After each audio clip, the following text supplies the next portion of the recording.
Welcome, Pewter Report readers, viewers, and listeners to a brand new edition of the Pewter Report podcast, energized by Celsius, the official energy drink of pewterreport.com.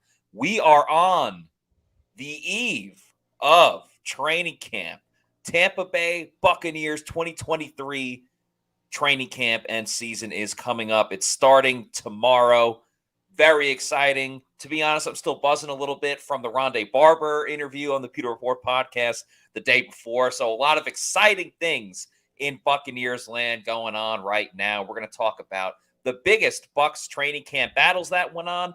Scott and I will also discuss the interviews that we had today with Jason Licht, Todd Bowles, Calijah Kancey, and the newest Tampa Bay Buccaneer, but also very, very familiar because he's been on the team for the last, feels like forever. Will Gholston back with the Tampa Bay Buccaneers. So I'm your host, Matt Matera. Joined with me, you just saw him, the face that runs the place at pewterreport.com, Scott Reynolds. And Scott, the Bucs added some depth at defensive tackle on the defensive line, bringing back a very familiar face with Will Gholston. Yeah, I've followed every minute of Will's career since he joined the team. And, you know, he and Levante David are the elder statesmen on this Buccaneer team. And then you can throw in Mike Evans, too, who was drafted in 2014. And it's just good to have Will back, right? He's not going to be a starter. Todd Bowles pretty much said that today. Logan Hall, Calijah Kancey are going to be the starters. And why not? You got to take the training wheels off, let these guys earn their top draft pick status. If you remember last year, Logan Hall was the first pick at the top of the second round, Tampa Bay's first selection. And, he had a learning curve year as a rookie. But he is going to be taking over for Will Gholston as a starter. And then, of course, Calijah Kancey, the first-round pick, who is the subject of the training camp diaries. Matt, you teased it the other day. We've got a nice 1-2 punch for the Bucs training camp diary series that we always do. Calijah Kancey is in the house. He is going to be our defensive rookie. And then we always do one defensive player, one offensive player. And then one rookie and one veteran, just to get different perspectives, different sides of the ball. An older guy, a young guy. Last year we had Rachaad White as the rookie and the offensive player, and Pat O'Connor as the defensive player and the veteran. So this year we're going to go with an offensive veteran and Tristan Wirfs, and then a defensive rookie and Calijah Kancey. So Will Gholston coming back. I'm not going to say that his name's in pen. I think he's penciled in probably as the sixth guy, maybe the fifth guy on the depth chart behind Vita Vea, Calijah Kancey, Logan Hall, Greg Gaines. Those are the top four guys. Then 5, probably Will Gholston. And then 6 is going to be Pat O'Connor, who's just a stud on special teams and really made some strides last year on defense as a situational rusher inside, Matt. He did. Pat O'Connor has been a solid pass rusher in the preseason. I'm not going to sit here and be like, oh, he's been fantastic in the regular season. He did have a blocked field goal, so that goes into what we were talking about. And he did have a sack. He got his first sack. He did. 2 years ago. So, talking about definitely a key special teams player. But as it comes to Will Gholston, by the way, I just put the Calijah Kancey training camp diary in the chat, so make sure you check it out if you haven't yet. Yeah. Was working out with the former Buccaneer during the draft process. You can read all about that. But as it pertains to Will Gholston, at first I was like, I don't necessarily love this, because my fear was that Will's going to cut into the playing time of Logan Hall, who we want to see develop this year. But after talking to Jason Licht and Todd Bowles today and kind of hearing them out a little bit more, because some of their responses today on a number of different topics made you and I look at each other like, what's going on here? But we'll talk about that in just a moment. As long as Will, and we love Will, don't get me wrong, friend of the program, been on the show, lovable guy on and off the field. If Will is just that veteran mentor type of presence on the defensive line, maybe he gets in for a series here or there, but is mostly there to shepherd along, Logan Hall and Calijah Kancey, then I'm absolutely all for it. We know he's beloved in the locker room. There's no worries about bringing in him and what's that going to mean for the he's a fit, right? He's a fit. He's absolutely a fit. And I think it's actually a good idea if we're talking about fifth or sixth guy on the defensive line. We've seen the Bucs hit and miss with bringing in defensive tackles. Yeah. Obviously, Ndamukong Suh was a touchdown. That was a huge, huge, great signing, and obviously meant a lot to the Bucs when he was on this team. And then Akeem Hicks didn't necessarily work out. I don't think he was awful by any means, but it didn't pan out the way that we all expected. And Greg Gaines, we'll see him in more of a reserve role. Yeah. I'm not putting too much credence into, Greg Gaines, like that's going to. I think he's more that Raheem Nunez-Roches fill-in, right? He's going to kind of play that backup nose tackle role, you know. So I agree with that. I think you're spot on. And with Will Gholston, he's limited as a pass rusher. It's kind of funny because 2 years ago he had 4.5 sacks, which was a career high. Last year he had none. I think you're going to see Will play 8 to 12 snaps per game. I think where he's going to be valuable is when you have a guy that's, you know, quite frankly, and I love the guy's potential, but Calijah Kancey, just over 6 feet tall, 286 pounds. He's not the kind of guy you want in there on 3rd and 1, right? Especially lined up next to Vita Vea.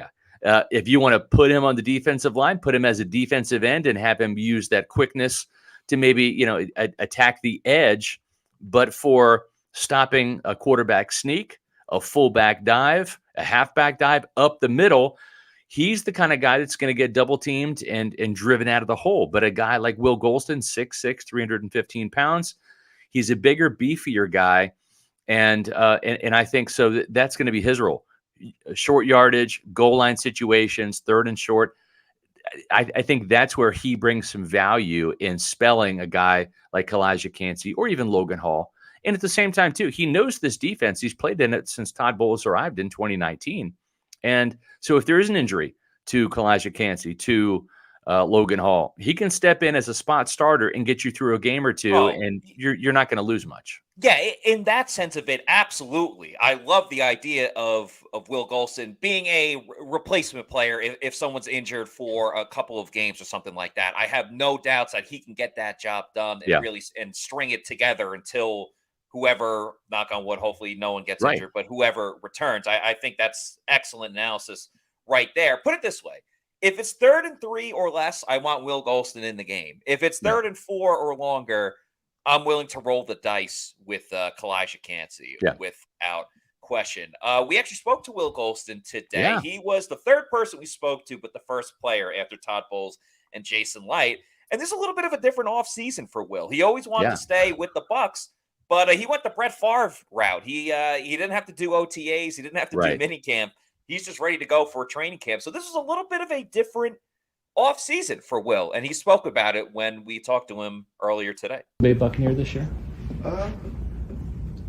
No, I wasn't really thinking of it like that. I just wanted to make sure I stayed in shape whenever I did get the call. How important is it for you to come back here where you've played every down of your NFL career? It would have been weird to play play somewhere else and have to play the Bucs. So I think it's important to be able to keep growing on that legacy. I felt so. I know I had to just stay in shape, stay the course, been here. I know the system. It's just all up to how the pieces fell. Will, did the offseason feel any different, or was it just kind of same routine, training, getting ready for this moment? It was the same routine, but it definitely felt different, like not coming in to OTAs. I think it was the first time I ever came to OTAs, so that was definitely weird. Then Will went on to say that, a lot of these guys he hasn't seen or talked to in a while because he was a free agent. He wasn't in the building when other guys could train here. Yeah. And he said that a couple of guys were looking jacked up. They were looking a lot bigger than when he last saw them. And we all immediately turned our attention or thought he was talking about someone in particular that we were talking about that plays along the defensive line. But that wasn't exactly who Will Gholston was talking about. He was talking about defensive linemen, but not the one that we had in mind. Man, I'm walking through the hall. Some of them guys is jacked up. They walking around big and stout. I'm like, man, yeah, I'm excited. Who are some of those guys? Pat O'Connor. Yeah. I look like the Hulk right now with a beard. It's crazy. He wasn't that big when I left, but the dude is huge now. Supposedly Logan Hall's put on some weight too. I haven't seen Logan yet, but I'm excited to see him. I just saw Deidre coming down here too. I'm glad you asked Logan Hall, because I think immediately we all went Yeah. to Logan just based on what Right. we've heard from the other coaches and what we've seen with him putting on that weight. But nonetheless, it's Pat O'Connor who's looking like the Hulk. I can't wait to see Pat. I mean, he's always been like the undersized guy in that defensive line because he plays special teams.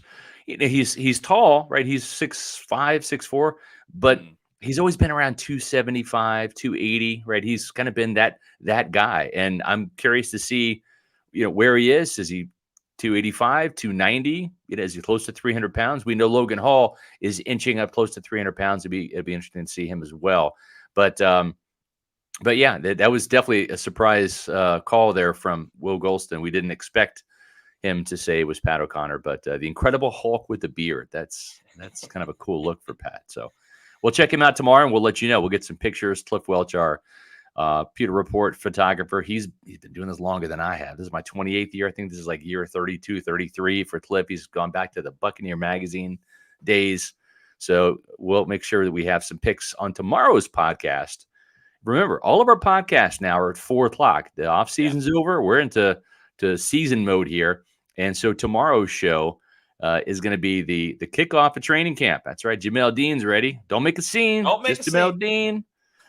And he will be out there along with everybody. And the one interesting thing, too, we heard about Will Gholston today, but we asked about Devin White, who showed up for training camp, Matt, but is, I asked both Todd Bowles and Jason Licht directly. They kind of answered it a little bit. And then I followed up with the direct question: do you expect Devin White to practice tomorrow? And they were both kind of non-committal. Yeah, they were dancing around the question. There's no other way to really describe it. They were dancing around that question and literally trying to say anything other than a direct yes or no. Because if Devin White doesn't practice tomorrow, Bowles is going to say, I never said he was practicing tomorrow. Right. We said we assume. I never said I said I expected him. I didn't say he was or wasn't going to. And same thing with Jason Licht. Like, he started calling it a hypothetical. It's like, it's not really a hypothetical. It's right. He's either going to practice tomorrow or he's not. He's on the Tampa Bay Buccaneers. So yeah, that was a real dicey type of situation. I don't think they handled it poorly, but it definitely led us to think that this is not as spectacular as we kind of all thought last month when we didn't know if Devin was going to come to mandatory minicamp in the first place. And then Todd Bowles, who always defends Devin White, whether it's right or wrong, Todd was the one saying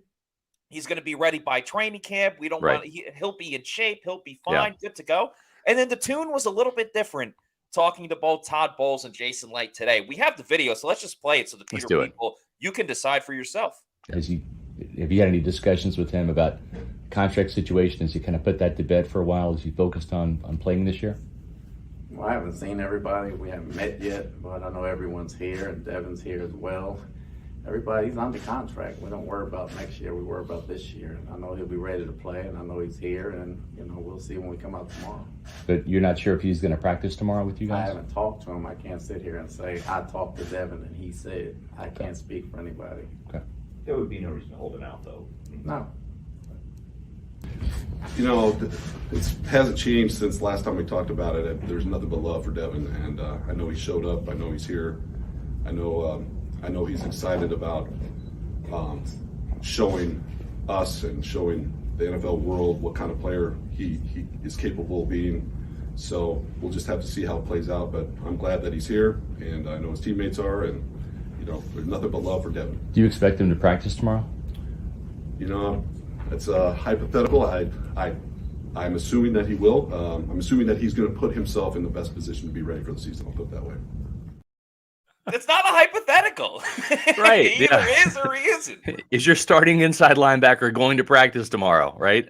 Here's the thing. I know Mike Evans is going to practice tomorrow. I know Chris Godwin's going to practice tomorrow. And they're both under contract, to be fair. Mike Evans and Chris Godwin are both under contract. Yeah. Well, let's put it this way. I know Tristan Wirfs is going to practice. I know Antoine Winfield's going to practice. There's just some guys in contract years, right? And it's like,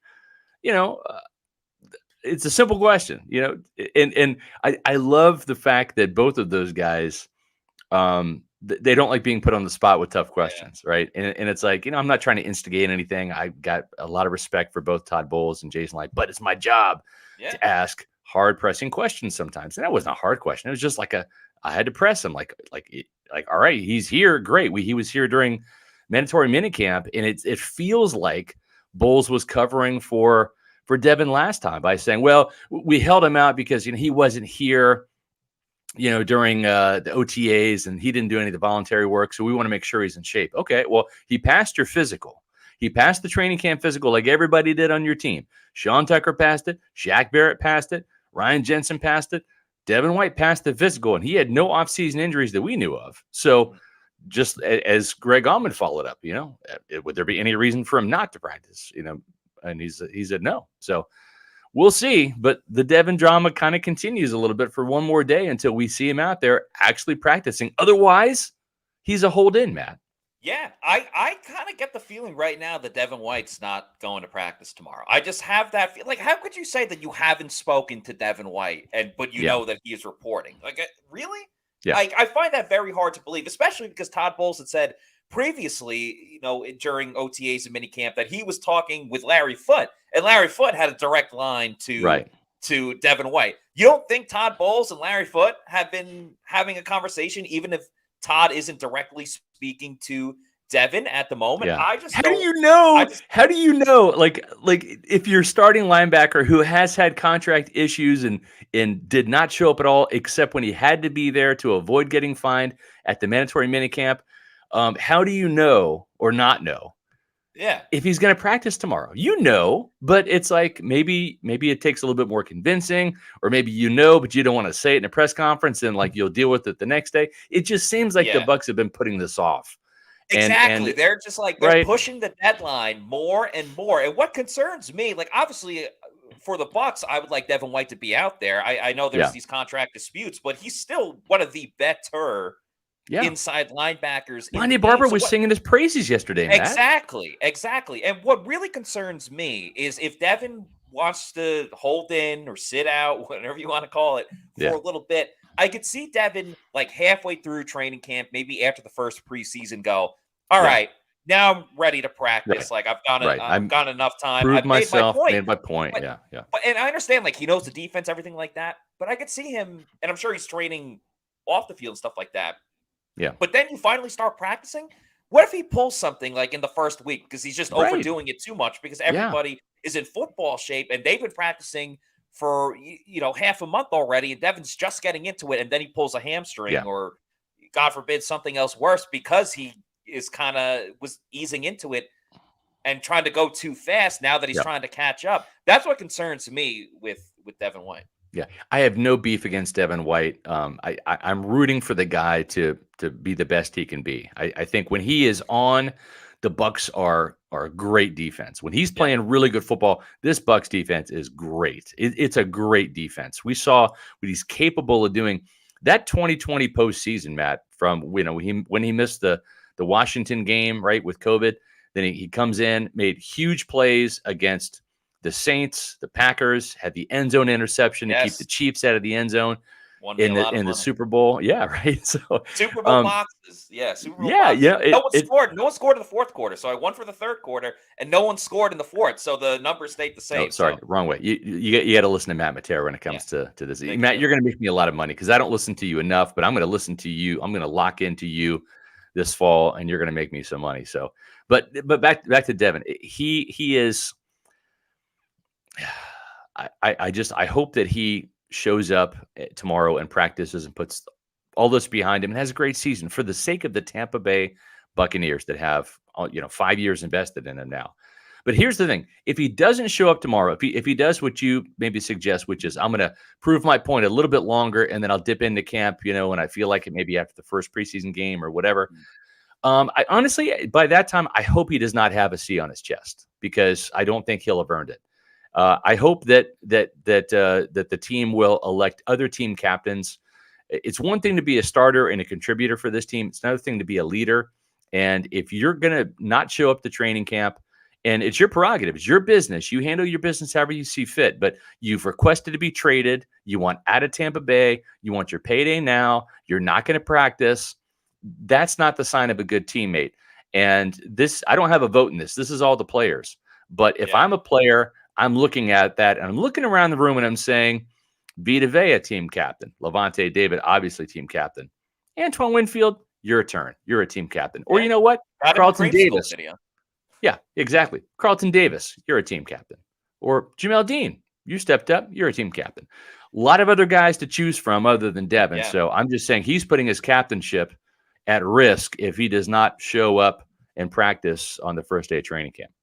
There's no question about it. I also wonder who would be the other captain on the offensive side, because last year they did 3 offense, 3 defense. Obviously, usually the quarterback is the team captain, but when you have this quarterback competition going on this year, I don't know if you just automatically anoint one of those quarterbacks the captains just because it is the most important position in football. I am curious about that, but that could be a conversation for another day. But you talk about the quarterback competition, Scott. I mean, Bucs battles, the Starts title there. of this podcast, that is the biggest battle going into training camp between Baker Mayfield and Kyle Trask. And I thought it was really interesting what Todd Bowles had to say when talking about the leadership and the energies of Baker Mayfield and Kyle Trask. He said he started with Kyle Trask. He said Kyle Trask has this internal energy and this internal confidence that he can get the job done. He just maybe doesn't really boast it to everybody around.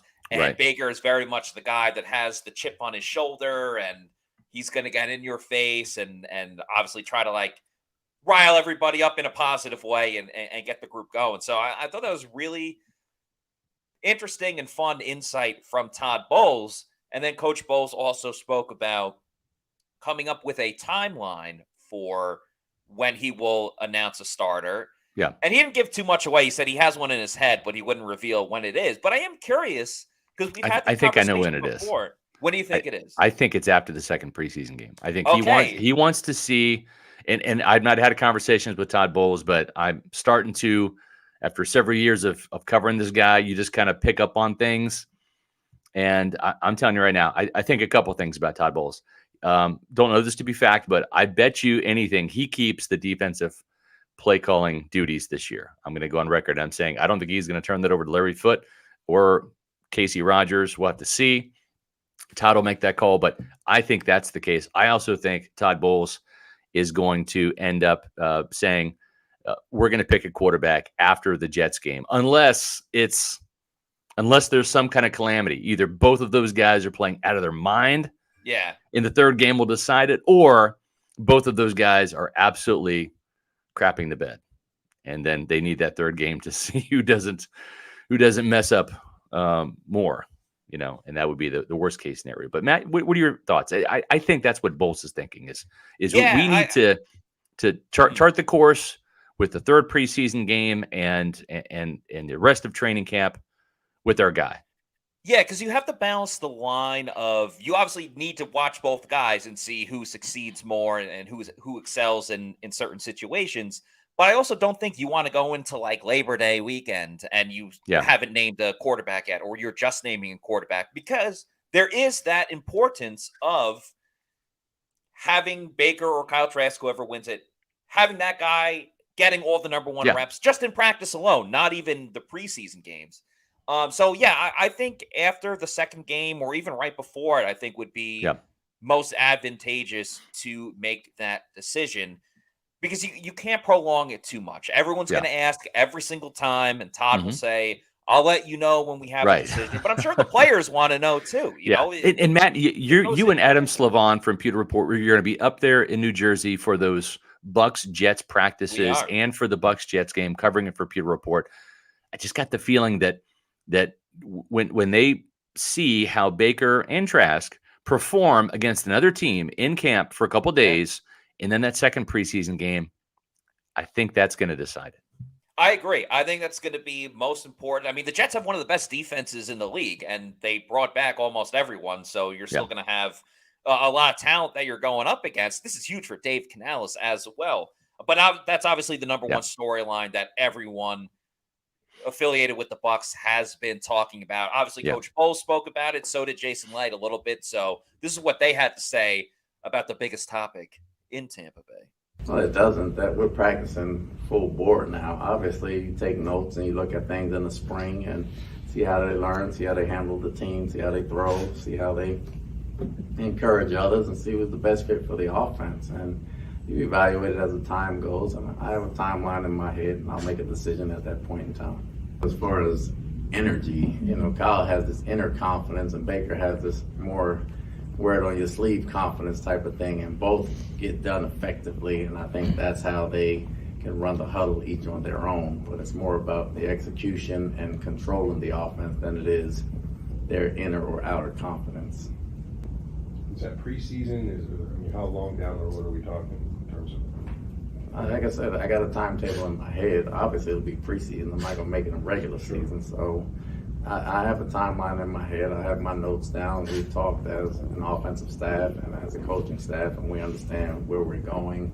And they know where I'm at, and they know how I feel, and we'll go with that. One thing I'm looking forward to is this is really the first time since I've been here. I'm going on year 10 of a true quarterback competition. And one thing I'm looking forward to is just how hyper-focused we're going to be on those practices here at the beginning of camp, for the first few weeks at least, just to see who takes this next step forward. I mean, people can have in their head who they think, well, it seems like it's going to for sure be this person, or it's not going to be this person. But until we're out there, anything can happen. So it's going to be a lot of fun just to really focus on how this is going to play out.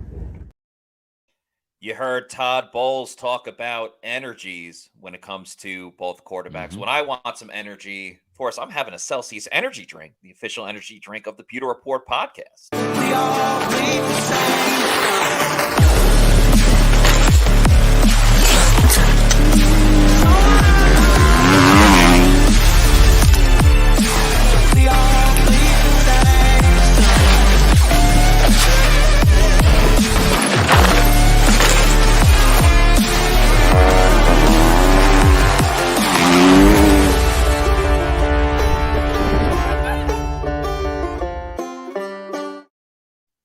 That's right. Make Celsius your number one pick. They have so many new flavors, including the Oasis Vibe, which is the sparkling prickly pear. They also have the Cosmic Vibe, which is a sparkling fruit punch. Make sure you check it out. If you want to know where to find a Celsius, go to your local convenience store. Well, first, you got to go to the Celsius website on the store locator, punch in your address. It'll show you the closest place where to find one, your local Walmart, Target, convenience store, or your bodega. And once you want to start getting in bulk as well, because that Cosmic Vibe is so delicious, go to Amazon, click on the subscribe and save, and have it sent to your residence every week, month, quarterly, yearly, whenever you want. Just make Celsius your number one pick. Celsius, the official sponsor of the Pewter Report podcast. Yeah, that's good stuff. Interesting little note about the Oasis Vibe, which is one of my favorites. Now, I do like the Cosmic Vibe too. It's growing on me. It's very cherry flavored, but the Oasis Vibe, the sparkling prickly pear and lime, that was a flavor actually introduced and I guess originated by Sage Gorby, and I believe she's a USF grad. Awesome. Lived in Tampa. She's one of our contacts at Celsius. It's kind of like her baby, and it's awesome. It's a fantastic flavor. So that and the new Cosmic Vibe, they just keep coming out with these new flavors. Every week it feels like there's a new flavor. Yeah, good stuff. So the interesting thing about that clip you played, Matt, with Jason Licht is he said the first few weeks of training camp, and that's a little tell. That's one of the things that I look for in my nearly 3 decades of doing this. Little things like that. First few weeks of camp, not first month of camp, not all the way through training camp. It's the first few weeks. That's going to be the deciding factor. And I think it's going to be Baker Mayfield, and it's going to be his job after the Jets game, unless he turns the ball over a bunch. That's the only path Kyle Trask has to winning this job. Yeah, it very much feels like you play like a basketball video game with your buddy and you're losing, but you go, if I hit this, I win. You got to hit a half court shot. That kind of feels like the only way that Kyle Trask wins this is if Baker just throws interception Yeah. after interception after interception, which Yeah. I don't foresee that happening because in the past when Baker was just slinging it, especially Yeah. going back to Cleveland, there was no repercussions because Right. Baker was never going to get benched for anybody else Yeah. on that team until he officially got traded and went to the Panthers and then the Rams, and we all know the story from there. Now Baker doesn't have that luxury. It's last straw for Baker. It really is. Here, all right. Let's park the conversation on this one thing real quick here, and let me address this. Then I'll come back to my comment. Cali Buck Bowles is full of enthusiastic energy. Laugh. He's laughing, of course. It's sarcasm. Bowles and Canales are night and day. I will say this: you call Dave Canales the human Celsius, right? And he even said he likes Celsius. He's a Celsius drinker. Todd Bowles is different, folks. He's different. I've seen a different side of Todd Bowles away from the podium. He is not the guy that's at the podium all the time. At the podium, he's kind of like, I mean business. I'm kind of short. It kind of flatlines. He's different on the practice field. He's different in different settings. I've had some personal interactions with Todd, and he's different. So sometimes it's not always what you see. Now, the one thing about this offense and Baker Mayfield, as you pointed out, and you say you don't think those interceptions are going to happen. Well, why is that, Matt? Is it because there are wide open wide receivers in this offense that we saw all throughout OTAs? I mean, and this is a good Bucs defense. Now, that maybe this Bucs defense has just been locked in on the Bruce Arians scheme, and Todd even mentioned that today. Sometimes when you get used to a scheme, you can cheat a little bit because you know what's coming. Credit Todd Bowles, Matt, for going out and getting an offensive coordinator who's bringing a system that has given Todd Bowles' defense problems, right? Whether it's the Rams' influences, right? Or now they did beat the Seahawks, but yeah, the 49ers have just waxed the Bucs last year. And it's the same type of system. So we expect the Bucs defense to make some strides, and it's a good defense, but I'm encouraged by the fact that there were wide receivers and tight ends wide open in the OTAs that we saw. And Baker Mayfield was hitting those guys. Yeah, the only element we're missing out of all this is the effect that the pass rush will have against Baker Mayfield once the get on. Because it's easy when you're not really dealing with the pass rush, and you could throw every pass anyway. And yes, Mike Evans might be open, or Chris Godwin might be wide open. But there are going to be times where those players are open, but the blitz is coming or the pass rush is coming. So that's one of the things I'm most inclined to watch when the pads come on. They won't for the first couple of days of practice. But when the real physicality gets going, how will Baker Mayfield deal with that pocket presence, that pocket awareness? I know there's going to be a lot more mobility and rollouts and extending plays, but that's not going to be every single time. That's one of the things that Baker's kind of struggled with a little bit, is he can extend plays, and sometimes that's great, but other times he tries to bail out of the pocket way too quickly. Be a hero. Be a hero. We've seen that with other quarterbacks here in Tampa Bay before Tom Brady. And if he falls into that, again, it opens the door for Kyle Trask. Baker does some things great. He can throw to the outside pretty well. He's got a strong arm, but other times when he tries to do too much, that's when it kind of blows up all over the place, and the Bucs can't really afford that right now. Yeah, exactly. Well, we talked about the quarterback position really being the biggest, position to watch on the offensive side. There are some others. There's wide receivers and all that, and we'll get to some of the other positions. But flipping to the defensive side just for a minute, there's another back that is wide open. It's a wide open competition. You can call it the nickel back. You can call it the slot cornerback. But that's the spot that Rondé Barber, yesterday's guest on the Pewter Report podcast, created. He became a Hall of Fame nickelback. He was an outside corner on first and second downs, third and long situations. He'd move inside where he would sack the quarterback. And we see Todd Bowles. He loves to blitz his nickels as well. Sean Murphy-Bunting's come in for some blitzes. Antoine Winfield Jr. last year in the slot, I think, had 4 sacks, which was a career high. So with Winfield playing more in the free safety role, and he'll still do some blitzing. They'll creep him up and do that. But D. Delaney, he's the guy that when you and I were watching OTAs and mini camps, he was always getting the first team reps. And I think that's because he just is a veteran. He's the veteran in the room. Even still being so young, D. Delaney got into the league in 2018, and he missed a year as well during like COVID and everything like that. Obviously, crazy time for everyone. But he's the longest tenured player lobbying for that starting position at nickel. By the way, the band Nickelback, I believe, plays in Tampa on Saturday. Bailey Adams is going to see them. But anyway, of course he is. Yeah, of course he is. Anthony Chesley, another guy, like again, veteran, but joined the NFL in 2019.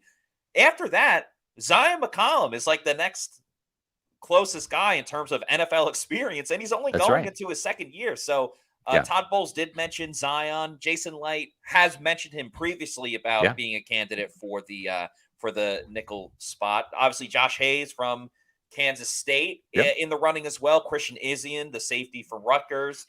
Who else did he mention? Kayvon Merriweather as well. Just so many different players all lobbying for one spot. I think, I mean, I'm not going to make a prediction right now of who's going to win the job. I think Hayes is obviously exciting. That's why the Bucs drafted him. D. Delaney has the most experience and has played in the slot. I think that goes a pretty long way. But really, outside of quarterback and the kicking competition, but we know that's a 1-versus-1 matchup. Same with the quarterback competition. This is really the only position on paper right now where we're like, anyone can win it. There is not a starter. You're right. Yeah, exactly. It's the one position, which is kind of crazy to think about. It is, and it's wide open. And it's going to be kind of exciting, right? Because I think a player like Chris Izien, he's undersized, but he's going to make some splash plays. He's got really good hands. Josh Hayes is practicing. He was a slot safety last year in the Kansas State defense, but he's going back to cornerback, which is where he started his career at North Dakota State, playing with Cody Mauch. He was an outside corner. So Chris Izien will be practicing with the safeties. And they have Rashad Johnson, who is their nickelbacks coach. So during part of practice, they draw Josh Hayes and D. Delaney from the cornerback position and Chris Izien from the safety position. And then they do a little bit of nickel work, and then they go back respectively to the safeties and the corners. So there's a couple of guys from both safety and cornerback spots that are vying for this, and we'll see. But it is wide open, and it's way too early to make a prediction. Outside of right now, D. Delaney is the placeholder just because he's played it and he knows what he's doing and knows this defense. But you know, if he was the guy, they wouldn't have drafted Josh Hayes and they would just name D. Delaney as a starter. But it is wide open. And they wouldn't have brought in all of these undrafted free agents. And Todd Bowles and Jason Licht both were saying this is like one of the best classes we've ever brought in, whether it's the draft and even Zion McCollum. Zion's going to get a shot as well. And the interesting thing is he's a tall guy, 6'2". Yeah. Right. And the other guys are, 5'10". I think Josh Hayes is maybe 6 foot. Chris Izien's 5'9", 5'8". So with Zion McCollum, he's going to get a shot inside, and he does have great agility. He's I think he's the top athlete in terms of cornerback that has ever come through the combine. He's the number 1 rated player on the relative athletic score that Kent Lee Platt does. So we'll see if Zion can make that transition in there. That would give the Buccaneers 3 massive defensive backs in terms of size and length on the field, with Jamel Dean and Carlton Davis on the outside and Zion on the inside, man. And Todd Bowles spoke all about this today, mentioned Zion too. So let's hear from him, and a little bit of, I think Jason Light's in this as well, but a lot of Todd Bowles. A lot of depth at the wide receiver position, obviously the running back position as well. We already talked about the quarterbacks. Defensive line, there'll be some battles going on there. Secondary, there'll be some obviously backup rotational corner positions ready there. There'll be a lot of backup spots available. Outside backer room is very talented, and the inside backer group, as far as their backup, to be talented. So it's going to be a lot of competition. All of them right now. We haven't ruled anybody out of the nickel spot. We don't have a starting nickel at this point in time. We think we have one in-house. If we do not, we'll go out and get one. But right now, I think there's about 4 or 5 guys that are battling for that spot, whether it's Zion or Delaney or Izien or Hayes. We got a bunch, or Chesley. We got a bunch of guys that can play that position. I think Zion had a great spring, and we're looking for him to play a bigger role this year. Obviously, Winfield, Carlton, and Dean have played together for a while now, and Ryan Neal coming in has a great he has great communication. He brings great leadership. So, we're really looking for the top guys to be in sync as far as camp goes as it goes on. Obviously, knock on wood for injuries, but the depth from it behind it, I think Nolan Turner will be a lot better going to his second year. Merriweather's a guy we really like that we're going to look at. Obviously, Hayes and Izzian. Isaac, the kid from Alabama State, really excited to see him. He had a very good spring, and he's a very heady football player, so we're going to see how he progresses. So it's going to be interesting to see, but it's going to be exciting at the same time. Yeah, I'm excited. I'm a defensive guy. I want to see who's going to win this nickel battle, because it really is, as Rondé said, it's a starting position. I mean, you're talking, I think Ronnie was being a little generous when he said, you're a nickel about 60% of the times in the modern day NFL. And maybe with you're seeing more double tight end sets, so maybe that's not the case as much, but it certainly seems like 60 is kind of like the floor, probably 60 to 70%, 75% of the time you're going to be a nickel. And I would love to see Zion step up and really become that guy. He was a player that I think everybody on the Pewter Report staff was excited to see get drafted last year. And he took some lumps, especially in the running game, missing some tackles.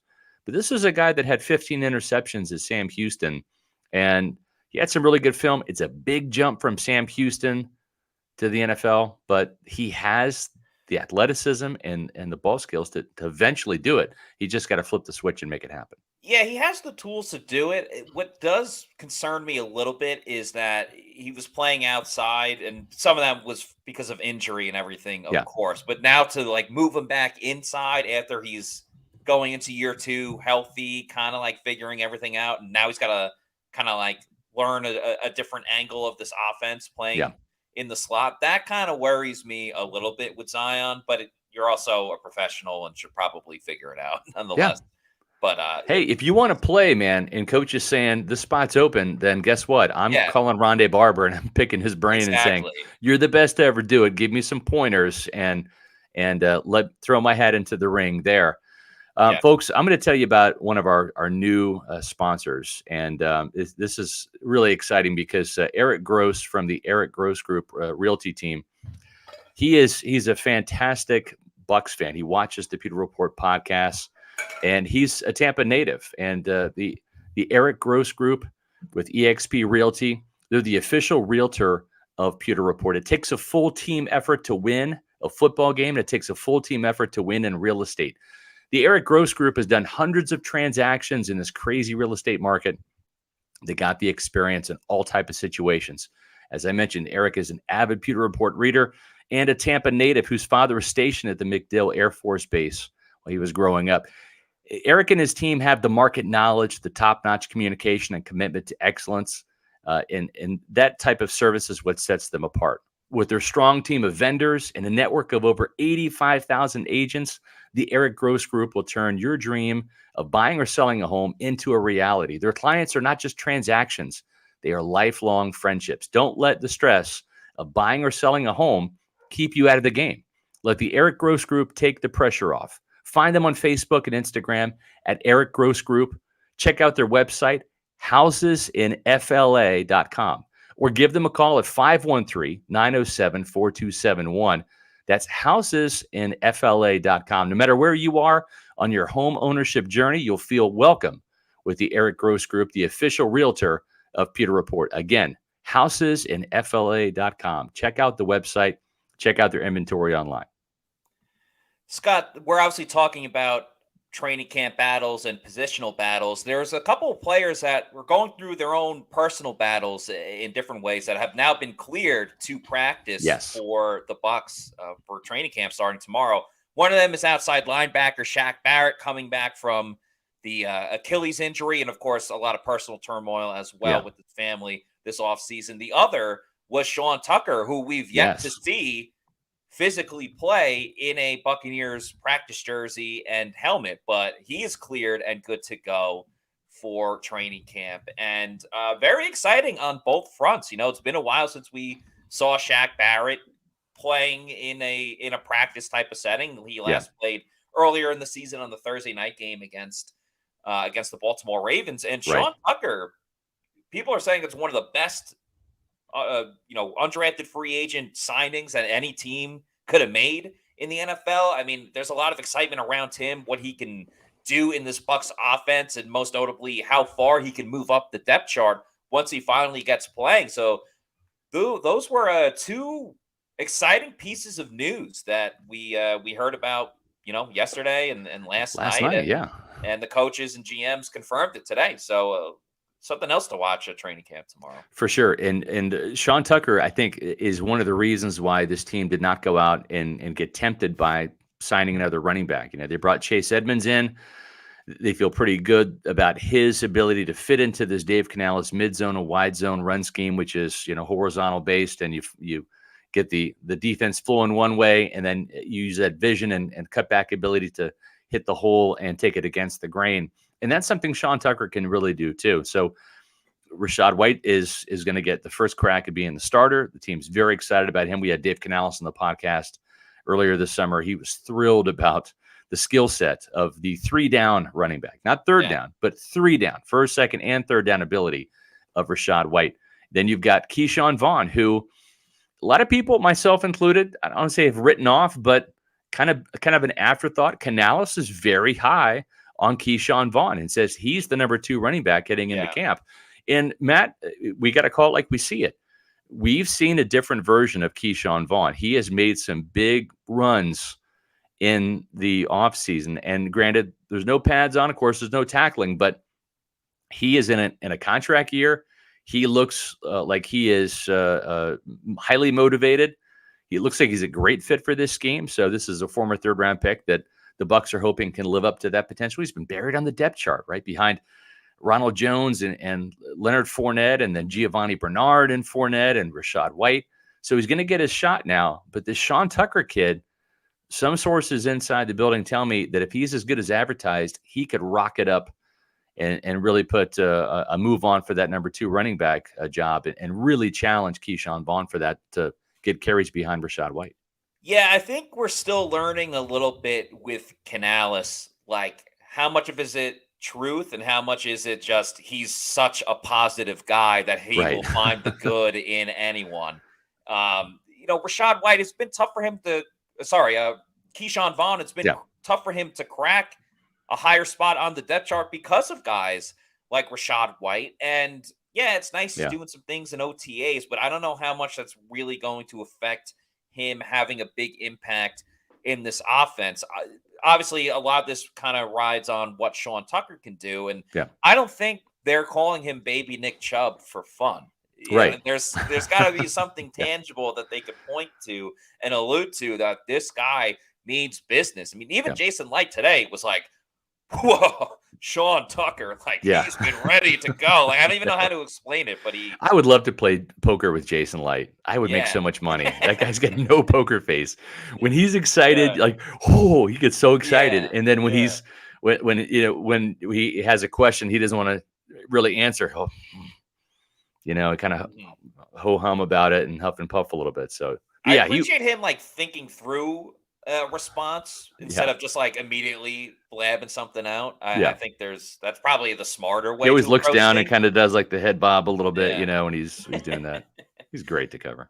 Yeah, he's an awesome GM. He's a Super Bowl winning GM. Yeah, I think other positions really quickly. Yeah. Tight end, we know Cade Otton is going to be TE1. O'Keefe was getting a lot of praise from Dave Canales as well, and then of course they draft Payne Durham, who is probably going to be more of a receiver than a blocker, I think, at least to start. And so the playing time between O'Keefe and Payne Durham will be interesting to see. And I just hope that and I think Dave Canales is smart enough to realize that last year when O'Keefe was in the game, what were they going to do, Matt? They're going to run the ball. It's very predictable. So I hope that Dave Canales is, and I think he's smart enough to realize, hey, I got to get Co some early catches off play action or whatever, right? Off some bootlegs. I got to throw to Co to not have this be a tell that every time he's in the game, we're going to run the ball. I got to make him a little bit of a threat so we're not as predictable. And I don't think Byron Leftwich did a good job of that last year. Right. And I think you might see that in preseason a little bit. There are times teams will run certain things because you only have so much tape early in the season, especially for a team, if you're playing against the Bucs and have a completely brand new offense, I could see the first game or second game, Canales just peppering Keith on, and it could be as short of a pass like when Keith scored a touchdown, catching a pass from Tom Brady against the Browns. Like, it only has to be 2 or 3 yards, but no one's accounting for him, so he gets all the way up the field, maybe gets a first down or whatever. Yeah.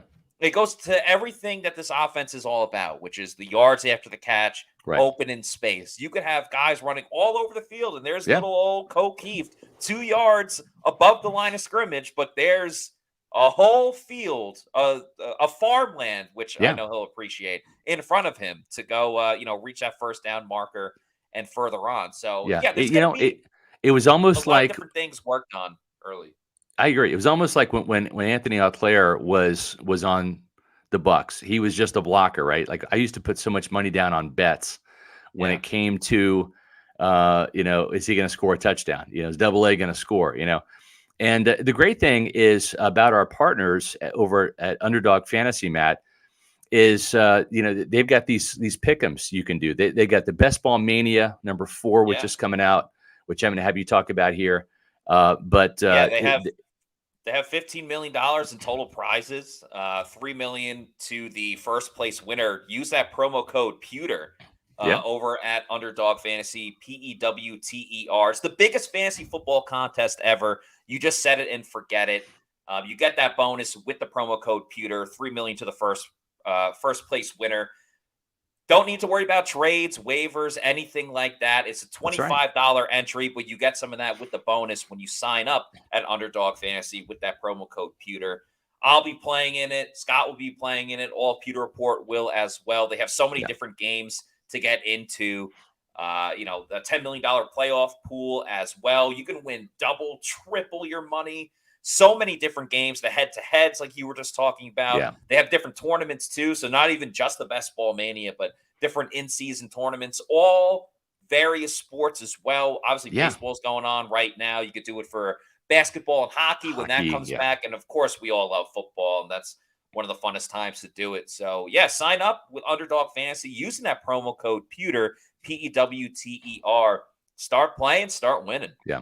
And so you're right. We at Pewter Report, we're going to do leagues. And so if you want to play with me, you can do that. You can, if you want to join a league with Matt or JC or Sly, Adam Slavon, Josh Capo, Bailey Adams, James Hill. So if you want to play against myself or any of the Pewter Reporters in a week or two, we'll tell you how to do that. And as it gets a little bit closer to draft season for fantasy football, and we'll see how y'all can fare. But Underdog Fantasy is so much fun to play because you set it and forget it. You draft your team, and that's it. Boom, you're good for the year. And then if you want to individually, like you said, do some of those head-to-head pick 'em matchups, you can do that too. So it's a great way to have fun all football season long and play other sports as well. Matt, what other always fun time. The receiver position, right? We know Mike Evans, Chris Godwin, Russell Gage, Trey Palmer, we're going to pencil him at #4, but this team will have a couple of open spots at 5 and 6 for receivers. And Devin Tompkins got a little bit of love today, and Cade Warner and Raheem Jarrett and Tay Barber also got some mentions too. So that's going to be a fun position to watch because usually that third preseason game is like nothing but guys just trying to make the team. And the Buccaneers, Todd Bowles, Jason Licht, they like this rookie class, man. There's a lot of guys from the draft and undrafted free agency that they really like. Yeah, Raheem Jarrett and Cade Warner have gotten a lot of love.